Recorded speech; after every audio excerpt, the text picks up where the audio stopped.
கிராமப்புறங்களுக்கு 60 ஆண்டுகளில் காங்கிரசார் செய்ததை விட கடந்த 6 ஆண்டுகளில் பாஜக அரசு அதிகம் செய்துள்ளது என்று பிரதமர் திரு நரேந்திர மோடி கூறியுள்ளார். கிராம மக்களின் வசதிக்காக சுவாமித்வா திட்டத்தின் கீழ் உரிமையாளர்களுக்கு டிஜிட்டல் வடிவில் சொத்து அட்டைகளை மக்களுக்கு வழங்கும் திட்டத்தை பிரதமர் மோடி காணொலி மூலம் தொடங்கி வைத்தார். அப்போது அவர் பேசும்போது, வேளாண் சட்டங்களை எதிர்க்கட்சியினர் எதிர்ப்பதன் மூலம் இடைத்தரகர்களுக்குத்தான் அதிகாரம் கிடைக்க வழி செய்கிறார்கள். எங்கள் அரசை பற்றி பொய்யான தகவல்களை பரப்புகிறார்கள் என்றார். கடந்த காலத்தில் ஆட்சி செய்தவர்கள் 60 ஆண்டுகளில் கிராமங்களுக்கு செய்ததை விட மத்தியில் ஆளும் பாஜக தலைமையிலான ஆட்சி 6 ஆண்டுகளில் ஏராளமான நலப்பணிகளை கிராமங்களுக்கு செய்துள்ளது.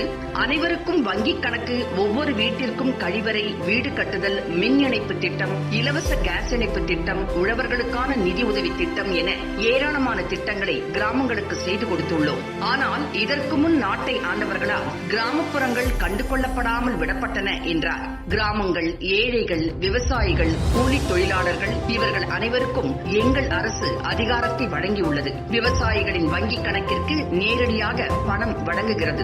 எந்தவிதமான பாகுபாடும் காட்டாமல் வெளிப்படை தன்மையுடன் ஒவ்வொருவரும் திட்டங்கள் மூலம் மக்கள் பயன்பெறும் வகையில் வளர்ச்சியை இந்த அரசு ஊக்குவித்து வருகின்றது. சிலரின் அரசியலால் கிராமங்களில் உள்ள மக்கள் பின்தங்கிய நிலையில் வைக்கப்பட்டுள்ளார்கள். கிராமங்களில் மக்களிடையே எப்போதும் பிரச்சனை இருக்க வேண்டும் என்று அவர்கள் விரும்புகிறார்கள். நாட்டை கொள்ளையடித்தவர்கள் தற்போது எதிர்க்கட்சியாக இருந்து கொண்டு அரசை பற்றி பொய்யான கருத்துக்களை மக்களிடம் பரப்புகிறார்கள். அவர்களுக்கு நாட்டின் ஏழைகள், கிராமங்கள் குறித்து கவலை இல்லை. நாங்கள் செய்யும் நல்ல பணிகள் அவர்களுக்கு வேதனையாக இருக்கின்றது. தேசம் வளர்ச்சியை நோக்கி நடைபோடுவதை நிறுத்துவது அவர்களின் நோக்கம். ஆனால் அவர்களின் எண்ணம் ஒருபோதும் நிறைவேறாது என்று பிரதமர் நரேந்திர மோடி கூறினார்.